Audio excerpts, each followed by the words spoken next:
ये आज हम बताएंगे मैथ का ऑब्जेक्टिव क्वेश्चन जो कि आपको बिल्कुल समझ में आ जाएंगे। तो 2 अध्याय समाप्त होने के बाद आज मैं बताऊंगा तीसरा चैप्टर। अगर दोनों चैप्टर आप पढ़ना चाहते हैं तो वीडियो में आप प्लेलिस्ट बना होगा क्लास 10th का मैथ, ठीक है, इस तरह का प्लेलिस्ट बना होगा, आप जाकर देख सकते हैं। दोनों को बेहतर तरीका से बताया गया है और अभी जो मैं बताऊंगा, ठीक है, ये सब जितना भी ऑब्जेक्टिव क्वेश्चन है सारा का सारा मैं एक एक करके बेहतर तरीका से बता दिया हूँ। आज जो मैं बताऊंगा 2 चर वाले रैखिक समीकरण का ऑब्जेक्टिव क्वेश्चन, ठीक है।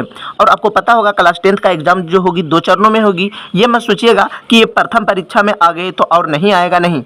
अंत वाले जो होगा सब्जेक्टिव एग्जाम जो मार्च अप्रैल में होगी, ठीक है, उसमें भी आपको ऑब्जेक्टिव सब्जेक्टिव क्वेश्चन दोनों पूछे जाएंगे। इसलिए आपको बेहतर तरीका से तैयारी करना है, क्योंकि ये सब अध्याय क्या होगी कि प्रथम एग्जाम के साथ साथ आपको फाइनल एग्जाम जो होगी, और माने तो दोनों बार फाइनल एग्जाम होगी, दोनों बार का अंक मिलाकर ऐड किया जाएगा और वही होगा आपका परसेंटेज। और मेरा सिद्धांत है, मैं जो भी चैप्टर बताता हूँ एक एक करके सारा का सारा मैं सोल्व करता हूँ और आपको बिल्कुल समझ में आ जाएंगे, ठीक है।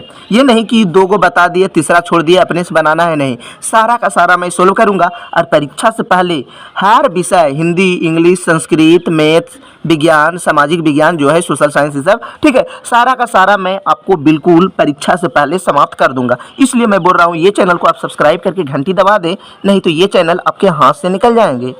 तो आज हम बताएंगे 2 चर वाले रैखिक समीकरण का ऑब्जेक्टिव क्वेश्चन, ठीक है। नया चैप्टर है, इसे ध्यान से देखें। कोई भी चीज़ अगर आप पहला चैप्टर को ध्यान से नहीं देखते हैं, यानी कि जो भी चैप्टर होगी, ठीक है, शुरू वाले नहीं देखते हैं, तो इसके आगे जो बताया जाएगा आपको परेशानी हो सकती है, ठीक है। तो ध्यान दीजिए, याद रखिएगा, यहाँ पर ध्यान दीजिएगा। a1x plus b1y plus c बराबर होता है, क्या हो जाता है, 0। याद रखिएगा, a1 नहीं भी लिखेगा, ax plus by plus c बराबर क्या हो जाएगा, 0। या फिर आपको ये भी रहेंगे, ax पहला रहेगा और डायरेक्ट c रहेगा तो, या फिर b रहेगा लेकिन पहला रहना चाहिए ax, वो क्या हो जाएगा, समीकरण युग्म का व्यापक रूप होता है। ध्यान दीजिएगा, समीकरण का व्यापक रूप क्या हो सकता है, ध्यान दीजिए, यहाँ पर हम लिख देते हैं, आपको समझना है। ax, ध्यान दीजिएगा, ax प्लस b बराबर 0, ax प्लस b बराबर 0, ये क्या हो जाएगा, समीकरण का व्यापक रूप हो जाएगा। या फिर ये भी रह सकता है ax plus by plus c बराबर 0, ये भी क्या होगा, व्यापक रूप हो जाएगा, यानी समीकरण का क्या हो जाएगा, व्यापक रूप हो जाएंगे, ठीक है। ध्यान दीजिएगा, जैसे कि द्विघात समीकरण में होता है, ध्यान दीजिएगा, ax² plus bx plus c बराबर क्या होता है, 0, तो ये होता है द्विघात समीकरण। अगर रह जाता है ax² प्लस, ये दोनों में कुछ भी रहता है, b या फिर x कुछ भी रहता है, तो ये क्या होता है, द्विघात समीकरण, यानी ऊपर में 2 रहना चाहिए। इसी प्रकार ध्यान दीजिएगा, ध्यान दीजिएगा, ax प्लस b बराबर 0 भी रहेगा तो क्या होगा, द्विघात समीकरण, या फिर यानी कि हो जाएगा समीकरण का व्यापक रूप हो जाएगा। या फिर रहेगा ax प्लस c बराबर 0, ये भी क्या हो जाएगा, ये भी हो जाएगा समीकरण का व्यापक रूप हो जाएंगे, ठीक है। तो ध्यान दीजिएगा, ax plus by plus c बराबर क्या हो जाएगा, 0, ये हो जाएगा किसका, यानी कि समीकरण का व्यापक रूप। अब ये कैसे लिखा जाता है, ध्यान दीजिए, ABCD लिखा जाता है। मान के चलिए यहाँ पर ध्यान देना है, जैसे एगो स्टार्ट होता है, जैसे त्रिभुज जो लिखा जाता है, 2 चीज़ लिखा जाता है, एगो में लिखा जाता है ABC, या फिर क्या लिखा जाता है, x y z।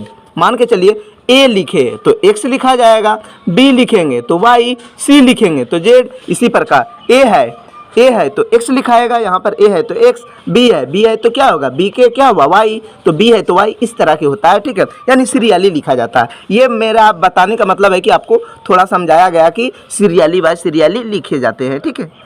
और आप पहले भी क्लास 10th में पढ़ चुके होंगे कि ये अध्याय निकाले होंगे, आपके बुक में होगा, जो ओरिजिनल बुक होते हैं NCERT का बुक में, ठीक है, उसमें आपका किताब में लिखा होगा कि रैखिक समीकरण के हल होने के शर्त, क्या क्या शर्त होनी चाहिए, ये चीज़ आपको रहना चाहिए याद। या फिर याद नहीं है तो आप इसे याद नहीं चाट जाइए। अगर ये आपको याद नहीं है तो आपको आगे परेशानी होगी, सारा का सारा कुछ भी नहीं बनेगा। बस आपको ध्यान देना है, अगर a1 बटा a2 बराबर नहीं है b1 b2 के, तो हमेशा द्वितीय हल होती है, याद रखिएगा, a1 बटे a2 बराबर नहीं है b1/b2 का, तो अद्वितीय हल होगा। स्थिति क्या हो जाएगा, हमेशा संगत होती है। लेकिन जब ग्राफ खींचा जाता है इसका a1/a2 का, तो कैसी होती है, प्रतिच्छेद करती हुई रेखा, यानी कि दो गो जो रेखा है एक दूसरे को काट कर जाती है, यानी प्रतिच्छेद करके जाती है। जैसे कि a1/a2 बराबर है, यानी इसको काट दिए तो क्या हो गया, बराबर नहीं है b1/b2 का। तो ये हमेशा क्या होता है, ध्यान दीजिए, हो जाएगा ओ द्वितीय हल। ये हो जाएंगे ओ द्वितीय हल, वो द्वितीय हल हो जाएंगे, ठीक है। और ये क्या हो जाएगी, संगत हो जाएगी, ठीक है, संगत हो जाएगी, ठीक है। यहाँ पर ध्यान दीजिए, संगत हो जाएगा। और इसके अलावा क्या होगी, प्रतिच्छेद करते हुई रेखा होती है, यानी कि एक रेखा इधर से आया तो एक रेखा इधर से आया, यानी कि यहाँ पर प्रतिच्छेद करती हुई होती है, यानी कि प्रतिच्छेद करती हुई रेखा होती है, प्रतिच्छेद करती हुई रेखाएं, कैसी रेखा, प्रतिच्छेद करती हुई रेखाएं।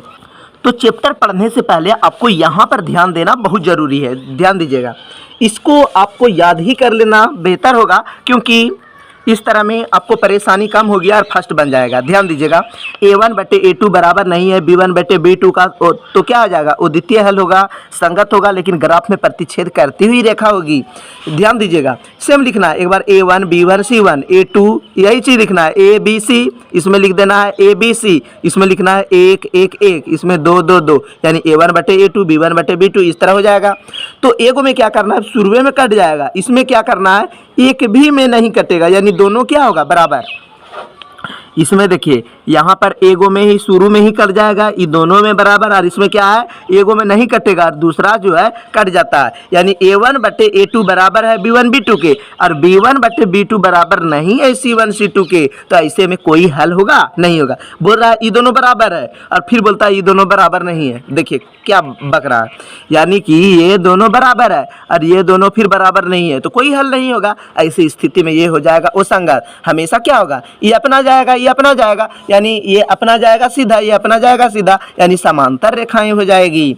और इसमें देखिए a1/a2 बराबर b1/b2 बराबर c1, तीनों है, तो कितना हल होगा, इसका अनलिमिटेड है, इसलिए बोला गया है वो परिमित रूप से अनेक हल होगा। और जो कि संगत होगा एक साथ हो सकता है, ठीक है, संगत होगा, अनेक हल होगा। किसका क्या होगा, हो सकता है इसका 2 आया तो इसका भी 2 निकल सकता है, अनेक हल होगा तो संगत होगा, और रेखाएं क्या हो जाएगी, संपाती हो जाएगी। तो अब आपको देखना है, ये अगर आपको याद है तो आपको ये सब बनाने में कुछ भी दिक्कतें नहीं होगी। आप फूंक दीजिएगा तो उड़ जाएगा। ध्यान दीजिए, आपको करना है क्या, आपको समझना है, ध्यान दीजिए, यहाँ पर बस आपको यहीं से आपका सारा का सारा बन जाएगा। ध्यान दीजिए, यहाँ पर लिखा हुआ है, यदि रैखिक समीकरण का एक युग्म संगत है, एगो युग्म संगत है, ध्यान दीजिएगा क्या बोल रहा है, एक युग्म संगत है, तो क्या हो जाएगा, यानी एगो युग्म क्या है, संगत है, तो रेखाएं क्या हो जाएगी, ध्यान दीजिए, प्रतिच्छेद तो करेगी, यानी एक युग्म संगत है, एगो युग्म क्या है,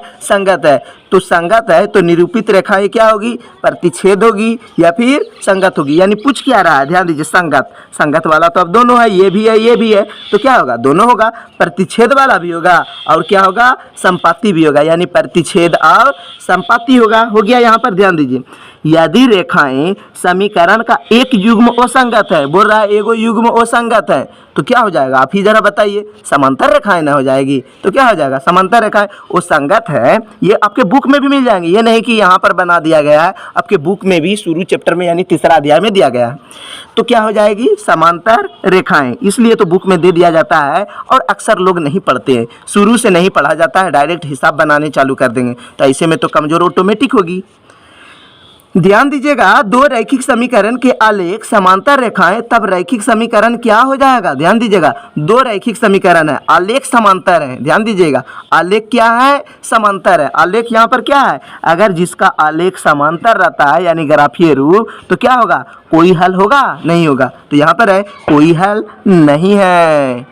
फिर सेम क्वेश्चन है, ध्यान दीजिए, दो रैखिक समीकरण का आलेख प्रतिच्छेद रेखाएं, कैसी रेखाएं, ध्यान दीजिए, यहाँ पर लिखा हुआ है कैसी रेखाएं, प्रतिच्छेद रेखाएं हैं, तो क्या हो जाएगी, कैसा हल होगा, कोई हल होगा या वो द्वितीय हल। तो यहाँ पर क्लियर लिखा गया है कि वो द्वितीय हल होगा, यानी प्रतिच्छेद रेखा वाला क्या होती है, वो द्वितीय हल होगा। ठीक है, इसके बाद है दो रैखिक समीकरण के आलेख संपाती रेखाएं, तब रैखिक समीकरण क्या हो जाएगा, ध्यान दीजिए, दो रैखिक समीकरण, दो को रैखिक समीकरण है, आलेख संपाती है, तो रैखिक समीकरण का युग्म क्या होगा। तो ध्यान से समझिए, यहाँ पर लिखा है दो रैखिक समीकरण, दोनों समीकरण यानी बराबर होना चाहिए, यहाँ पर दोनों बराबर होना चाहिए। जैसे यहाँ पर दिया गया है दो समीकरण बराबर, यहाँ भी बराबर, यहाँ भी बराबर, दो को बराबर है, तो ऐसे में क्या होगा, अपरिमित रूप से अनेक हल क्या हो जाएगा, अनेक हल हो जाएंगे। ठीक है, उसके बाद ध्यान दीजिए, यहाँ पर आपको समझना है कि अगर A1/A2 और क्या है B1/B2 बराबर नहीं है, यानी किसका है, पहले ये वाला खोजना है, कहाँ का है, ध्यान दीजिए, यहाँ वाला का है, ध्यान दीजिए, एगो में है, यहाँ पर आपको समझना है, एगो में क्या है, बराबर है, और एगो में बराबर नहीं है, कहाँ पर है, यहाँ पर खोजना है, ये कॉलम में एगो में बराबर है, एगो में बराबर नहीं है, तो क्या होगा, कोई हल नहीं होगा। तो यहाँ पर क्लियर लिखा गया है कोई हल नहीं होगा। यहाँ पर तो लिख दिया कोई हल नहीं होगा, लेकिन यहाँ पर है A1/A2 बराबर है B1/B2 बराबर है C1/C2 का, तो इधर ध्यान नहीं देना है। A1/A2 दोनों बराबर है, यानी दोनों घर बराबर वाला कहाँ पर है, ध्यान दीजिए, यहाँ पर है, यानी कि A1/A2 बराबर है B1/B2 बराबर है C1/C2 का, तो क्या होगा, वो परिमित रूप से अनेक हल, तो कहाँ पर है, तो यानी कि हो जाएगा, वो परिमित नहीं लिखा है, वो परिमित वही हुआ, मतलब जितना भी हो सकता है, इसलिए लिखा गया है क्या होगा, अनेक हल है। अगर रहेगा, ध्यान दीजिए कि A1/A2 बराबर नहीं है B1/B2 का, तो कौन हो जाएगा, यही तो ना होगा, इसी का ना है, A1/A2 बराबर नहीं है B1/B2 का, तो क्या हो जाएगा, A1/A2 बराबर नहीं है B1/B2 का, तो हो जाएगा एक द्वितीय हल होगा। कैसा हल होगा, यहाँ पर लिखा गया है ये A1/A2 बराबर नहीं है B1/B2 का, तो क्या हो जाएगा, वो द्वितीय हल हो जाएगा, यानी कि हो जाएंगे वो द्वितीय हल। हाँ, बात यहीं आ गया, दो चरों में रैखिक समीकरण का व्यापक रूप क्या हो जाएगा, हमने बोल दिया कि ax + by + c ये क्या होगा, व्यापक रूप होगा, यानी समीकरण का क्या हो जाएगा, व्यापक रूप। उसके बाद है ax + b भी रहेगा, तो ये भी क्या होगा, व्यापक रूप। ax + c बराबर रहेगा, तो क्या होगा, व्यापक रूप, यानी ax रहना अनिवार्य है।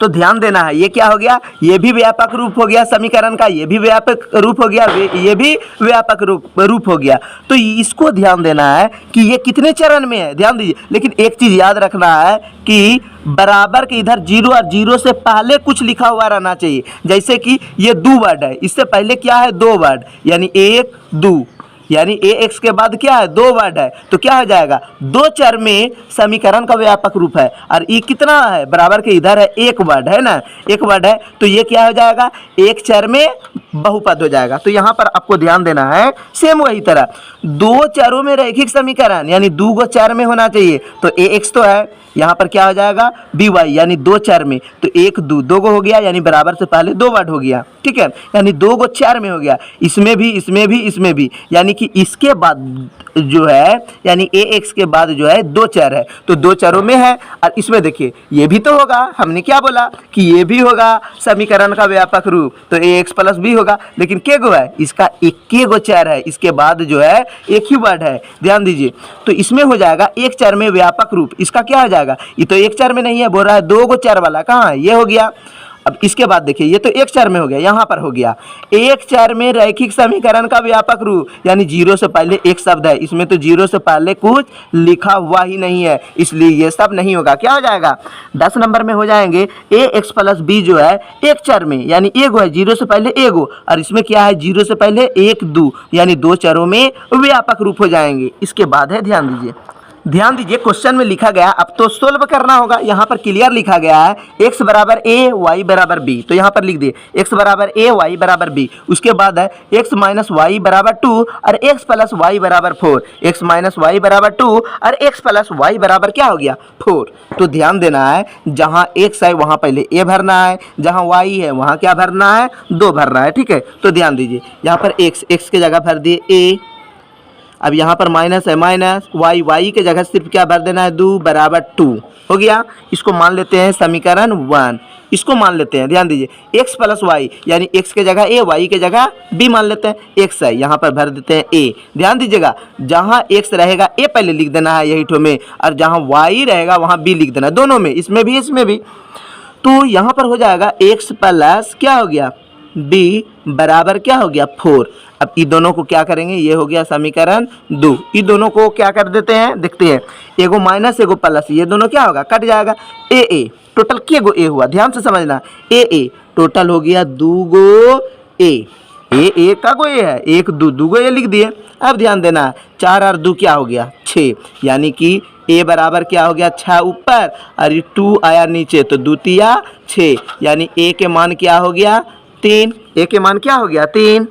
अब क्या करते हैं, समीकरण 1 में ए के मान भरना है, तो समीकरण 1 में ए का मान भर देते हैं। समीकरण 1 में एक क्या है, कौन टू है, लिख देते हैं a माइनस बी बराबर 2। अब 2 में भी भर सकते हैं, इसमें भी भर सकते हैं, इसमें भी, यानी a जहाँ रहेगा इस बार 3 भरना है, ठीक है। a के जगह क्या भर दे, 3 माइनस b बराबर 2, तो क्या हो जाएगा, ध्यान दीजिए, तो ध्यान देना है, ये माइनस में है तो माइनस b बराबर 2 है, 2 हो गया। ये प्लस में बराबर के इधर जाएगा तो क्या हो गया, माइनस, तो माइनस पहले से b है बराबर 2 में 3 नहीं जाएगा, उल्टा जा रहा है, 3 में 2 घटाएंगे तो क्या बचेगा, 1 बचा। 1 किससे बचा, माइनस से, तो माइनस हुआ, यानी माइनस माइनस क्या हुआ, कट गया, यानी b के मान आया 1 और a के मान क्या आया, a के मान कितना है, 3, तो a के मान हो गया 3, यानी कि a के मान आया 3 और b के मान कितना आया, 1, यही होगा इसका आंसर। तो जहां a बराबर 3 और b बराबर 1 है वही होगा इसका आंसर। तो यहाँ पर आप देख सकते हैं, यहाँ पर लिखा गया है एगो 3, पहले ध्यान दीजिए, एगो का आंसर है 3 और 1, जहाँ है वही होगा इसका आंसर, यानी a 3 और b के मान 1, यानी 3 और 1 जहाँ है वही होगा इसका आंसर। देखिए ध्यान दीजिए, ठीक है, यहाँ पर लिखा गया है कि x प्लस वाई बराबर 14 और x माइनस वाई बराबर 4, लेकिन x के जगह 0 भरना है और y के जगह b भरना है, ठीक है। तो ध्यान दीजिए, x के जगह 0 और y के जगह b भरते हैं। x प्लस वाई बराबर 14, x माइनस वाई बराबर 4, तो इसमें भरते हैं, x के जगह पहले भर देते हैं 0, जहाँ जहाँ x है वहाँ वहाँ भर देते हैं 0, यहाँ भी है x तो यहाँ भर दिए 0, भर दिए। अब ध्यान देना है, प्लस है तो प्लस, माइनस है तो माइनस, प्लस माइनस चेंज नहीं करने बोला, बस कुछ नहीं ज़्यादा छेड़छाड़ करना है कि x के जगह 0, y के जगह b, तो यहाँ पर भर दिए b और यहाँ पर भी भर दिए y के जगह b, बराबर है 14 तो लिख दिए 14, यहाँ भी बराबर 4 है तो लिख दिए 4। अब ध्यान देना है, दोनों को लिखते हैं, b बराबर क्या है, 14 और इधर b बराबर क्या है, ध्यान दीजिए, 0 प्लस पहले लिख देते हैं, 0 प्लस b बराबर 14 और यहाँ पर क्या हो जाएगा, 0 माइनस b बराबर हो गया 4, ठीक है। एगो प्लस एगो माइनस, ये दोनों क्या हो जाएगा, कट जाएगा, यानी कि यहाँ पर हमको लग रहा है कि क्वेश्चन कुछ गलतियाँ लिख दिया है, ठीक है। x बराबर a होना चाहिए, 0 तो कोई हिसाब से नहीं होगा, ठीक है, इसको बनाने में मिस हुआ होगा, ऐसे तो बनने का कोई चांस ही नहीं है। चलो देखते हैं, ध्यान दीजिए, हमें तो लग रहा है 90% की क्वेश्चन गलती है, चलिए बनाने के बाद ही पता चलेगा। जब यहाँ पर x बराबर a था और यहाँ पर y बराबर b, तो यहाँ भी तो होगा x बराबर a ही भरना होगा ना, तो x बराबर क्या हो जाएगा, a यहाँ भी भराएगा, यहाँ भी भराएगा, ठीक है, ऐसे तो बनने का कोई चांस ही नहीं लग रहा है, यहाँ भी होगा a, यहाँ भी होगा a, ठीक है। तो ध्यान देना है, ए टोटल के गो ए हुआ 2a, एगो प्लस एगो माइनस, ये दोनों कट गया, बराबर क्या हुआ 14 और 4 क्या हो गया 18, यानी a बराबर हो जाएगा 18 ऊपर और 2 नीचे, कटा दिए तो हो गया 9, यानी a के मान क्या हो गया 9, a के मान क्या हो गया 9। अब यही तो मान भर देना है, किसमें, इसमें भर देना है या फिर इसमें भर देना है, यानी 1 में भरना है या समीकरण 2 में भरना, आ जाएगा आंसर, ठीक है, कोई दिक्कत नहीं। तो भरते हैं, a प्लस b बराबर हो गया 14, तो a के जगह क्या भरते हैं, यहाँ पर क्लियर है, a के मान है 9, तो यहाँ पर लिख दिए 9 प्लस b बराबर हो गया 14, तो b बराबर हो जाएगा 14 इधर, प्लस में बराबर के इधर जाएगा तो हो गया 9, यानी b के मान जो हो जाएगा 4 9 यानी 5, यानी कि a के मान आया 5 और b के मान कितना, a के मान आया 9 और b के मान आया 5, यानी कि आंसर हो जाएगा 9 और 5, ठीक है, जहाँ होगा 9 5 वही होना चाहिए आंसर। अब देखते हैं आंसर क्या है, ठीक है। तो यहाँ पर देखिए आंसर सही है और इसको बनाने में थोड़ा सा मिस हुआ होगा, ठीक है। ए बराबर जो है 9 होना चाहिए और बी का मान जो होना चाहिए 5 होना चाहिए, तो इसका मिस प्रिंट हो गया होगा या फिर भांग खा के बनाया होगा किताब। इतना याद रखिए, मैं जो बनाऊंगा और कहीं पर भी मिस प्रिंट रहेगा तो आपको परेशानी नहीं होना पड़ेगा। बहुत है, क्लास 7 में 8 में भी थोड़ा थोड़ा मिस्टेक था, 9th में भी बहुत सारा गलतियां था, ठीक है। तो उसको मैंने सुधार किया, तो हो जाता है मिस प्रिंट, कोई दिक्कत नहीं है। लेकिन आपको यही लाभ होगा कि कहीं गलती रहेगा तो ऑटोमेटिक पकड़ा जाएगा, ठीक है। देखिए यहाँ भी ठीक लिखा गया, x बराबर 13 नंबर को एक बार पहले चेक कर लेते हैं सही से उतारा गया है नहीं। x बराबर a, y बराबर b, x प्लस y बराबर 5 और 2x माइनस 3y बराबर क्या हो गया 4। तो करना है क्या, जहाँ पर x रहेगा पहले वहाँ पर a और जहाँ पर y रहेगा वहाँ पर b भर देते हैं। तो x है तो यहाँ पर क्या भर देंगे a प्लस y के जगह b बराबर हो गया 5। यहाँ पर क्या हो जाएगा 2 है तो 2x, x के जगह a माइनस 3y के जगह क्या भर देना है b बराबर क्या हो गया 4 हो गया। अब क्या करना है समीकरण 1 और समीकरण 2। तो समीकरण 1 में क्या है ध्यान दीजिए, समीकरण 1 में है कि समीकरण 1 में है a प्लस b बराबर 5 और यहाँ पर क्या है समीकरण 2 में क्या है, समीकरण 1 और 2 से a प्लस b बराबर 5। तो इसमें क्या है, यहाँ पर है 2a माइनस 3b बराबर 4, यानी हो जाएगा 2a माइनस 3b बराबर हो गया 4 हो गया। तो ध्यान दीजिए अब क्या करना है, बराबर करना है। तो ध्यान दीजिए यहाँ पर 2 है, याद रखिएगा यहाँ पर 2 है तो इसके बराबर करने के लिए 2a से गुना करना है। अगर इसको कटाएंगे, अगर इसको कटाना है तो क्या करना है, यहाँ पर 3 को b है तो इसको भी 3 से गुना करना है, या फिर आप 2 से गुना कर सकते हैं, नीचे 2 है तो 2 से गुना इसको कटाना है, या फिर 3 से भी गुना कीजिएगा तो आपका बन जाएगा। ध्यान दीजिए, ठीक है, बराबर करना है। इसके बराबर करने के लिए 2a के बराबर करने के लिए इसको 2 से गुना करेंगे तो बराबर होगा, या फिर इस b को 3 से गुना करेंगे तो इसके बराबर होगा। तो सिर्फ क्या कर देंगे, समीकरण 1 को किससे गुना कर देंगे, 3 से गुना कर देते हैं, इसी को कटा देंगे, ठीक है। यानी कि ध्यान दीजिए, तो यहाँ पर लिख देते हैं क्लियर। चलो समीकरण 1 को इसको, ठीक है, समीकरण 1 को 3 से गुना कर देते हैं, 3 से गुना करने पर समीकरण 1 को 3 से गुना करने पर आप लिख दीजिएगा, ठीक है। तो इसको 3 से गुना करेंगे, 3 को a से गुना करेंगे तो हो गया 3a प्लस 3 को b से गुना करेंगे तो हो गया 3b, 3 को 5 से गुना करेंगे तो हो जाएगा 15 हो गया। इसको गुना नहीं करना है क्योंकि बराबर आ जाएगा, 2a माइनस 3b बराबर हो गया 4 हो गया। तो ध्यान दीजिए, एगो प्लस एगो माइनस, ये दोनों क्या हुआ, कट गया। अब क्या हुआ, 3 गो ए और 2 गो ए, टोटल क्या गो ए, 5 गो ए बराबर 15 और 4 क्या हुआ, 15 4 19। तो हो जाएगा ए बराबर हो गया 19 ऊपर और 5 हो गया नीचे। अब यही ठो मान भर देते हैं, किस में, इसमें भर दो या इसमें भर दो, आपका आंसर बिल्कुल आ जाएगा। तो किस में भरते हैं, चलो ऊपरे वाला में भरते हैं, ठीक है, 1 में, यानी 3a प्लस 3b बराबर हो गया 15। तो यहाँ पर भर देते हैं, a की जगह क्या भर देंगे, 19/5, यानी 3 गुना 19/5 प्लस क्या हो गया 3b बराबर हो गया 15 हो गया यहाँ पर, ठीक है। अब क्या करते हैं, यहाँ पर बना देते हैं, ठीक है।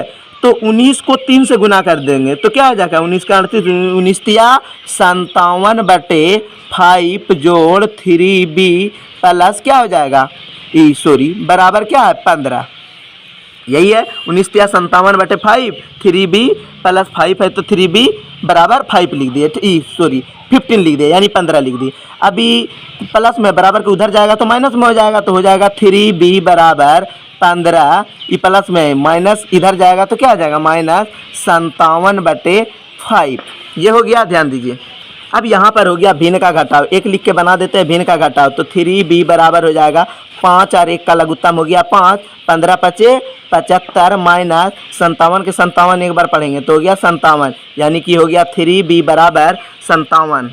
तो इसको घटा देंगे, 75 में 57 जाएगा तो हो गया 60, 3 15 18/5, 18/5 तो क्या हो जाएगा, तो यानी कि a बराबर हो जाएगा, ध्यान दीजिए a बराबर हो जाएगा, यहाँ पर a बराबर हो जाएगा यहाँ पर बना देते हैं। चलो ये वाला जो उतार देते हैं, थोड़ा सा जगह नहीं है। 3a बराबर 18/5 यहाँ से बनाना है। 3a बराबर 18/5 आया है, यही ना आया है। 3a बराबर 18/5, तो इसको क्या करेंगे, उधर भेज देते हैं। ठीक है, तो a बराबर हो जाएगा 18/5 हो गया। अब ये 3 कहाँ जाएगा, ध्यान दीजिए, ये 3 आ जाएगा नीचे, यानी कि a बराबर क्या हुआ 18/5 बार, ये 3 कहाँ आ जाएगा, नीचे। ठीक है, नीचे आ गया। अब इसको नीचे एक तो लिख सकते हैं, तो a बराबर क्या आ जाएगा, पहले से क्या है 18/5। इस तरह के 4 गो बटा रहने पे क्या होता है, गुना के चिन्ह हो जाता है, और एक चल जाता है ऊपर, 3 हो जाता है नीचे, एक ऊपर और 3 नीचे आ गया। 3 छके 18, यानी a के मान क्या हुआ, ध्यान दीजिए, a के मान हो गया